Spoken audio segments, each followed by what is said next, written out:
सूबे ਦੀਆਂ प्रमुख सियासी ਅਤੇ ਸਮਾਜਿਕ ਖਬਰਾਂ ਦੇ ਇਸ ਖਾਸ ਬੁਲੇਟਿਨ ਦੇ ਵਿੱਚ ਤੁਹਾਡਾ ਸਵਾਗਤ ਹੈ। मैं हाँ जगदीश संधू। बुलेटिन की शुरुआत करते हैं नवजोत सिंह सिद्धू द्वारा की गई खास प्रैस कॉन्फ्रेंस तो।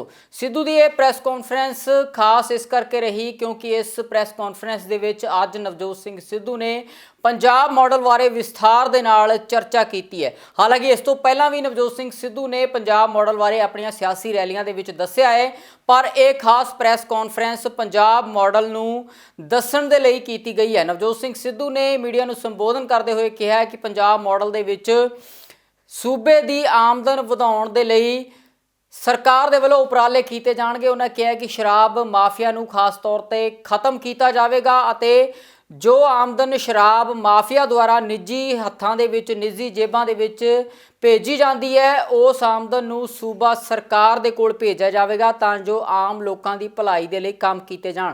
इस तो बाद नवजोत सिंह सिद्धू ने रेते माफिया दे उपर भी तिखा सियासी हमला करदिआं कहा कि रेता माफिया नूं भी सूबे दे विचों खत्म किया जाएगा अते रेते की खरीदो फरोख्त दे लई भी स्टेट गवर्नमेंट दे वल्लों एक कारपोरेशन बनाई जाएगी तो इस कारपोरेशन के जरिए ही रेता वेचा जाएगा। नवजोत सिंह सिद्धू ने कहा कि अजिहा करन दे नाल हज़ारां करोड़ रुपए की वाधू आमदन सूबा सरकार नूं होवेगी। जिन्होंने लिकर कॉरपोरेशन बनाई वो हमसे कम 20 गुना ज्यादा पैसे कमा रहे।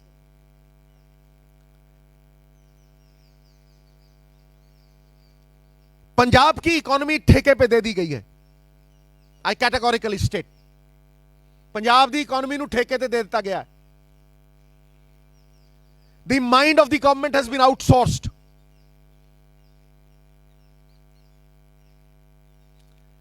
जेडे ठेके वसूलते भी ने दे आर ऑल्सो कॉम्प्रोमाइज्ड। कौड़ा घुट पी के अगर एजेंडा ऐतकी ठीक ना दिता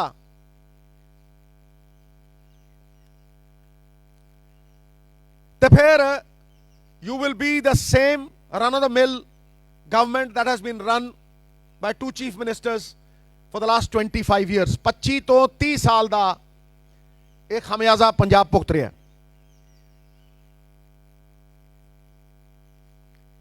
आज माफिया मॉडल चल रहा state they which. Today the model which is operative in the state is the mafia model run by those who propagate it and are hand in gloves.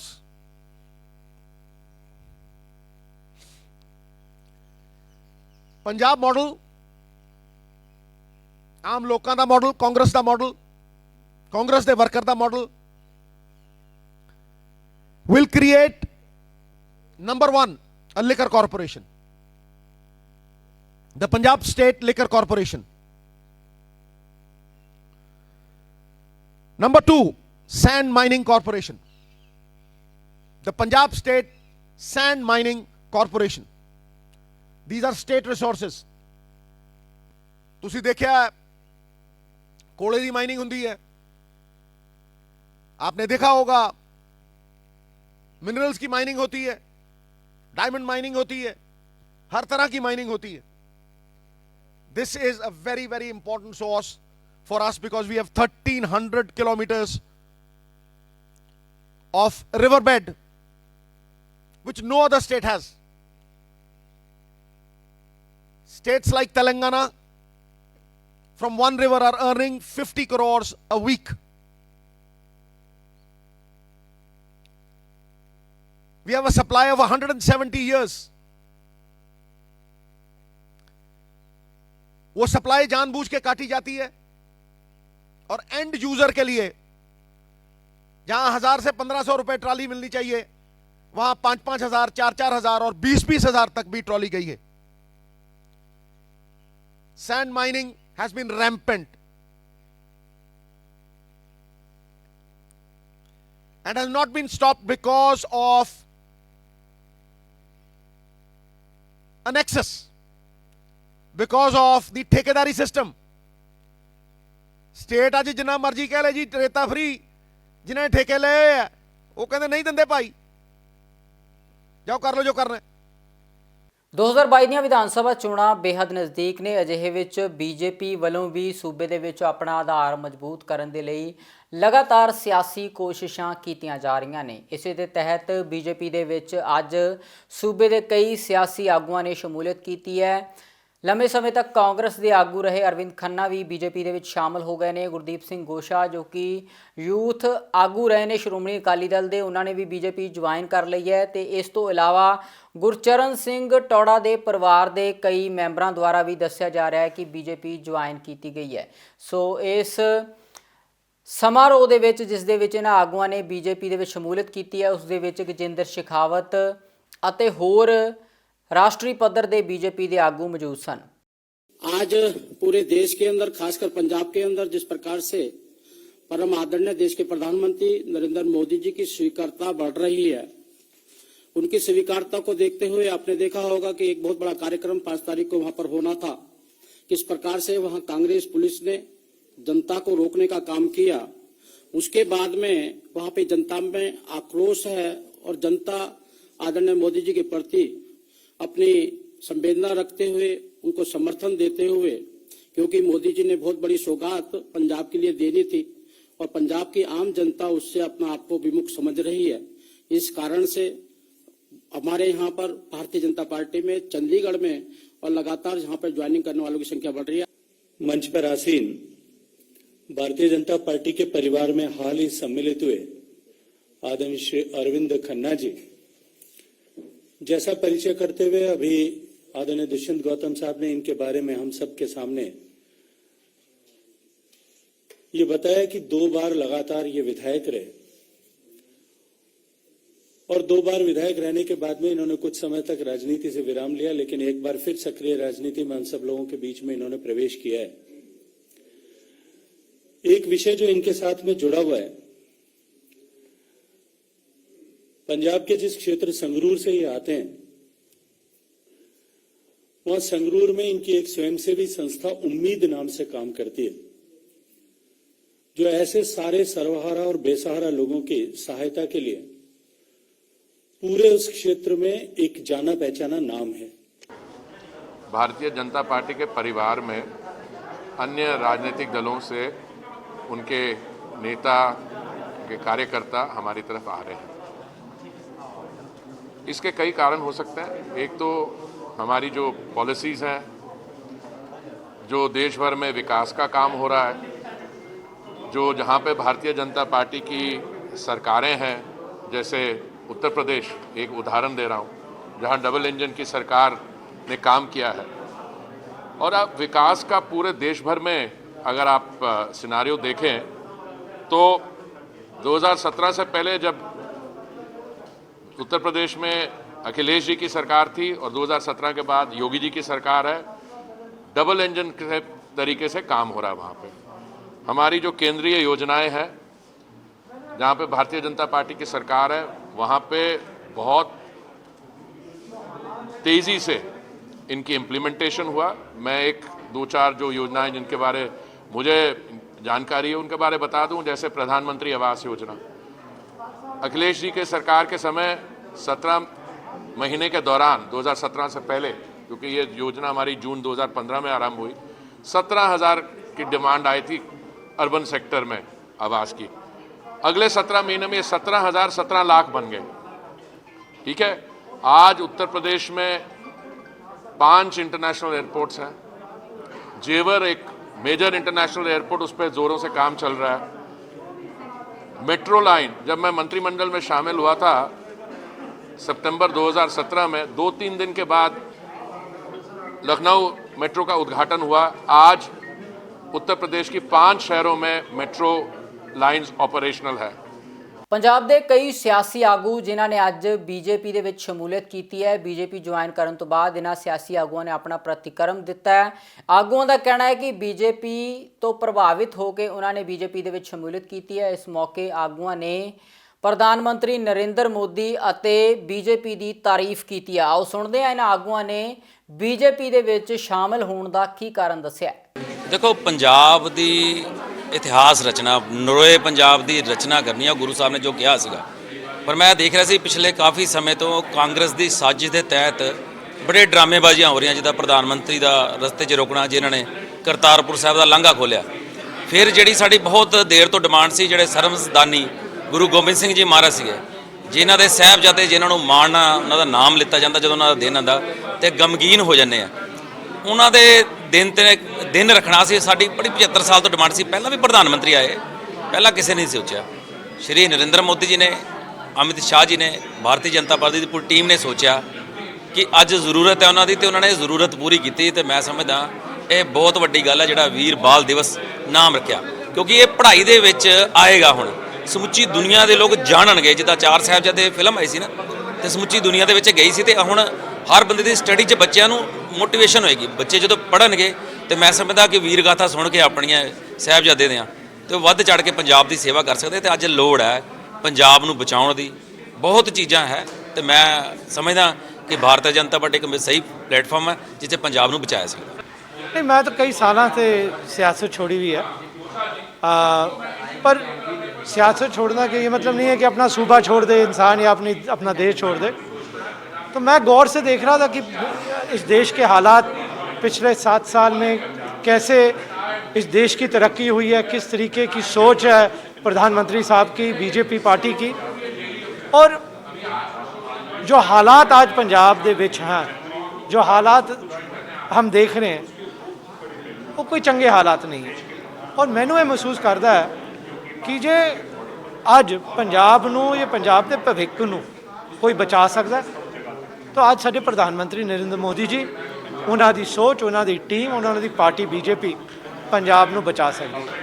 तुहानूं सारिआं नूं पता है कि पंजाब दे उत्ते कर्जा कितना है, पंजाब दे विच बेरोज़गारी कितनी है, ड्रग इशू चलो पब्लिसिटी बहुत मिली हुई है तो उसदे विच मैं पैना नहीं चाहता, पर मैनू जो महसूस हो रहा है कि जे अज पंजाब दे विच बीजेपी दी सरकार आपां नहीं बनांदे तो पंजाब दा बहुत बहुत भविख माड़ा है।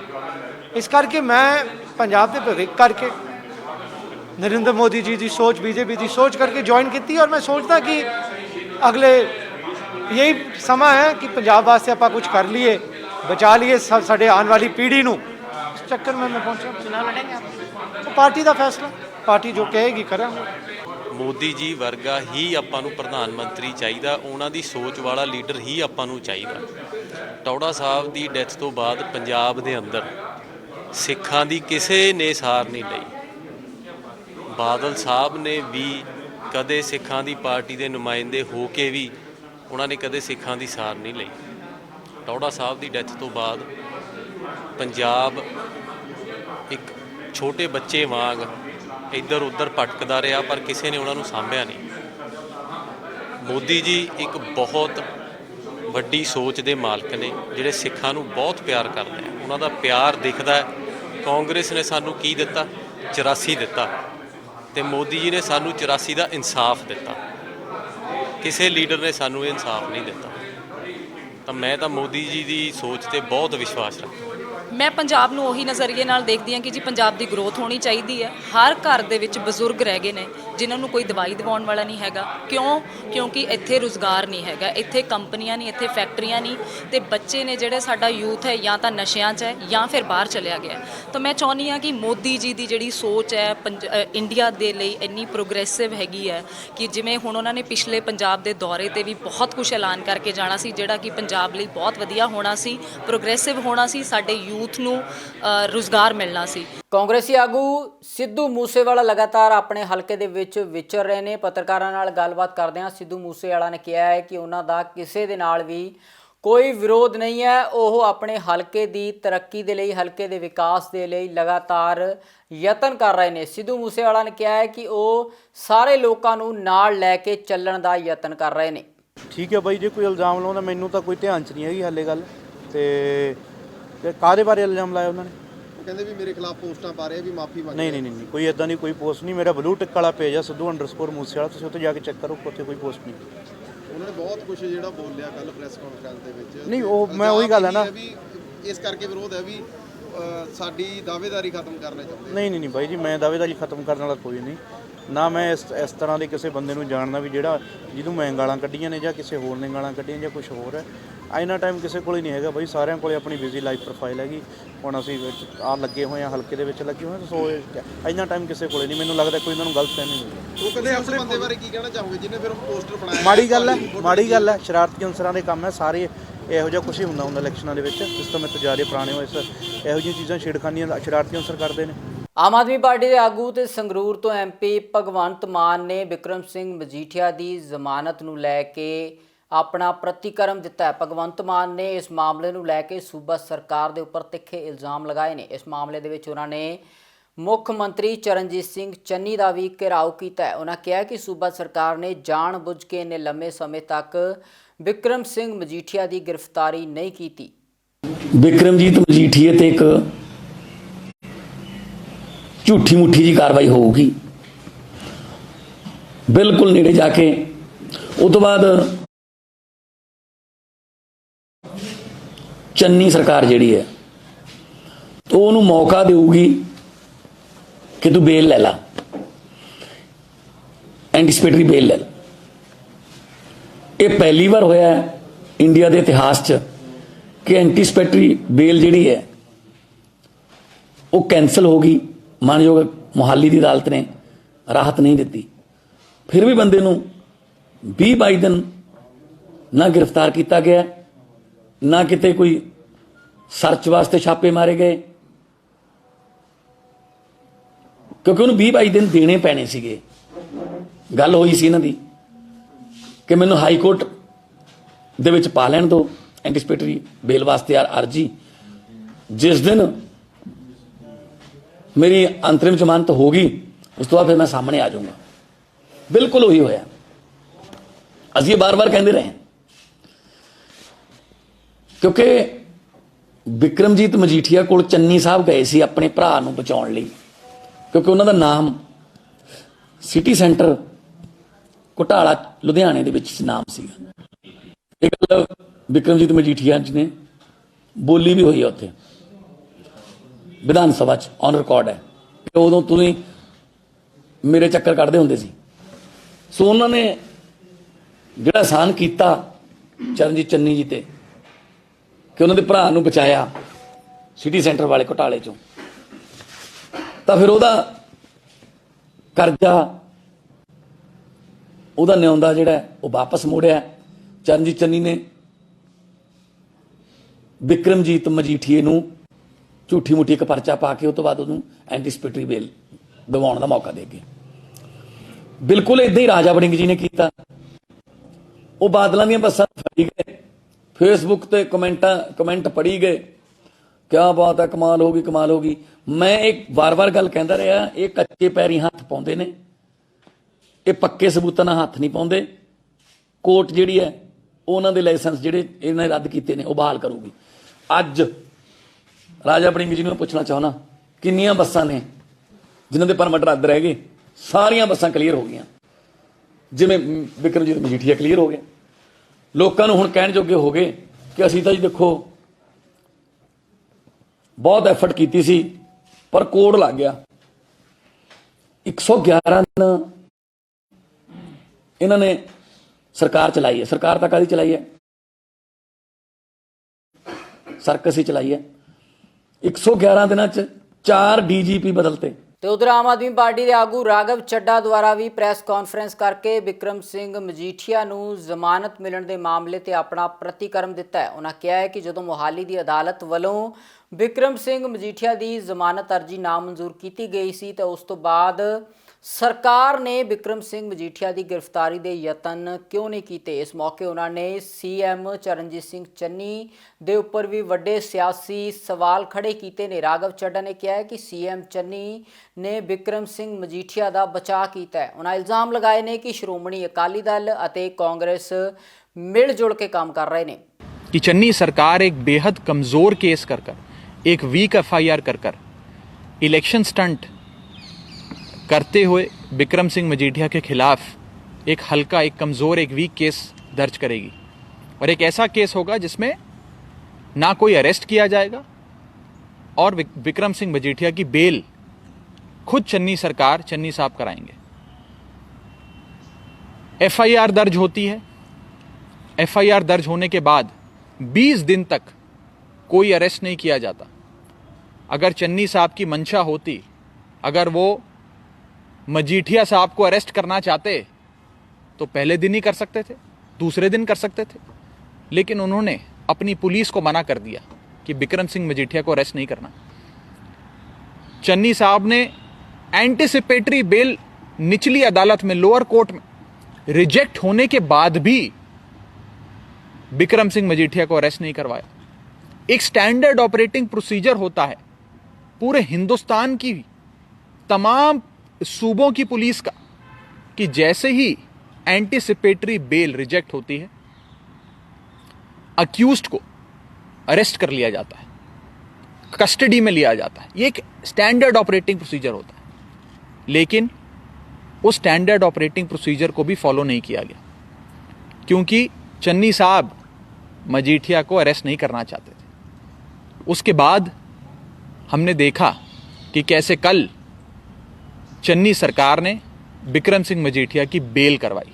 उधर ਜ਼ਮਾਨਤ ਅਰਜ਼ੀ ਮਨਜ਼ੂਰ ਹੋਣ ਤੋਂ ਬਾਅਦ ਸ਼੍ਰੋਮਣੀ ਅਕਾਲੀ ਦਲ ਦੇ ਆਗੂ ਬਿਕਰਮ ਸਿੰਘ ਮਜੀਠੀਆ ਨੇ ਪ੍ਰੈਸ ਕਾਨਫਰੰਸ ਕਰਕੇ ਮੀਡੀਆ ਨੂੰ ਸੰਬੋਧਨ ਕੀਤਾ। ਇਸ ਮੌਕੇ ਬਿਕਰਮ ਸਿੰਘ ਮਜੀਠੀਆ ਨੇ ਕਾਂਗਰਸ ਦੇ ਉੱਪਰ ਤਿੱਖੇ ਇਲਜ਼ਾਮ ਲਗਾਏ ਨੇ। ਸੀਐਮ ਚੰਨੀ ਦਾ ਘਿਰਾਓ ਕਰਦਿਆਂ ਉਹਨਾਂ ਕਿਹਾ ਕਿ ਸਿਆਸੀ ਸਾਜ਼ਿਸ਼ ਦੇ ਤਹਿਤ ਬਦਲਾਖੋਰੀ ਦੇ ਲਈ ਉਹਨਾਂ ਨੂੰ ਨਿਸ਼ਾਨਾ ਬਣਾਇਆ ਗਿਆ। ਪ੍ਰੈਸ ਕਾਨਫਰੰਸ ਨੂੰ ਸੰਬੋਧਨ ਕਰਦਿਆਂ ਵਿਕਰਮ ਸਿੰਘ ਮਜੀਠੀਆ ਇਹ ਵੀ ਕਹਿੰਦੇ ਹੋਏ ਨਜ਼ਰ ਆਏ ਕਿ ਸੀਐਮ ਚੰਨੀ ਜਾਣਦੇ ਸਨ ਕਿ ਮੈਂ ਕਿੱਥੇ ਸੀ। ਧੰਨ ਧੰਨ ਸਾਹਿਬ ਸ੍ਰੀ ਗੁਰੂ ਗ੍ਰੰਥ ਸਾਹਿਬ ਮਹਾਰਾਜ ਦਾ, ਸੱਚੇ ਪਾਤਸ਼ਾਹ ਦਾ, ਪਰਮਾਤਮਾ ਦਾ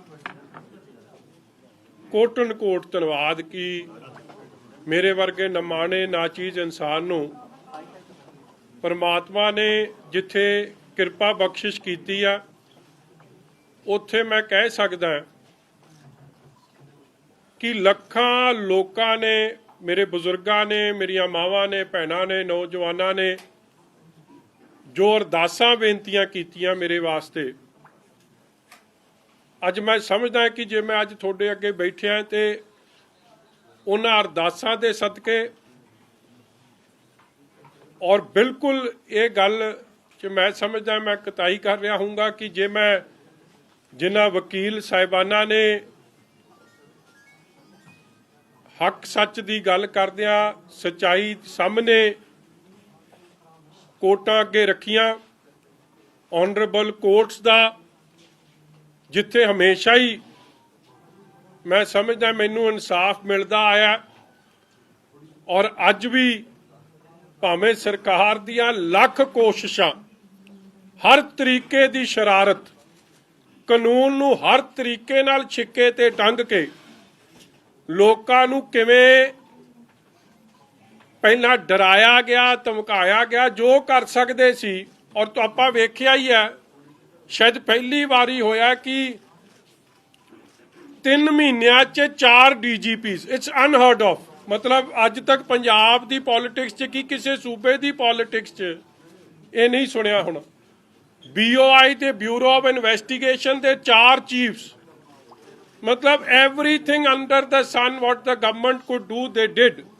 ਮਗਰ ਮੈਂ I will be failing in my duties ਕਿ ਜੇ ਮੈਂ ਉਹਨਾਂ ਅਫਸਰ ਸਾਹਿਬਾਨਾਂ ਦਾ ਜਿਹੜੇ DGP ਤੋਂ ਲੈ ਕੇ ਥੱਲੇ ਕਾਂਸਟੇਬਲ ਤੱਕ who have stood by the truth, ਆਪਾਂ ਨੂੰ ਪਤਾ ਹੀ ਹੈ, ਮੈਂ ਕਿਸੇ DGP ਸਾਹਿਬ ਦਾ ਨਾਮ ਲਊਂਗਾ ਤੇ ਐਵੇਂ ਉਹਨਾਂ ਲਈ ਐਮਬੈਰਸਿੰਗ ਹੋਊਗੀ, ਮਗਰ ਤੁਹਾਨੂੰ ਵੀ ਪਤਾ ਹੈ ਤੇ ਮੈਨੂੰ ਵੀ ਪਤਾ ਹੈ ਕਿ ਉਹਨਾਂ ਨੇ ਆਪਣੀ DGPਸ਼ਿਪ ਛੱਡਤੀ ਕਿ ਮੈਂ ਗਲਤ ਕੰਮ ਨਹੀਂ ਕਰਨਾ। ਸੂਬੇ ਦੀਆਂ ਪ੍ਰਮੁੱਖ ਸਿਆਸੀ ਤੇ ਸਮਾਜਿਕ ਖਬਰਾਂ ਦੇ ਸਾਡੇ ਇਸ ਖਾਸ ਬੁਲੇਟਿਨ ਦੇ ਵਿੱਚ ਫਿਲਹਾਲ ਇੰਨਾ ਹੀ। ਹੁਣ ਮੈਨੂੰ ਦਿਓ ਇਜਾਜ਼ਤ। ਧੰਨਵਾਦ।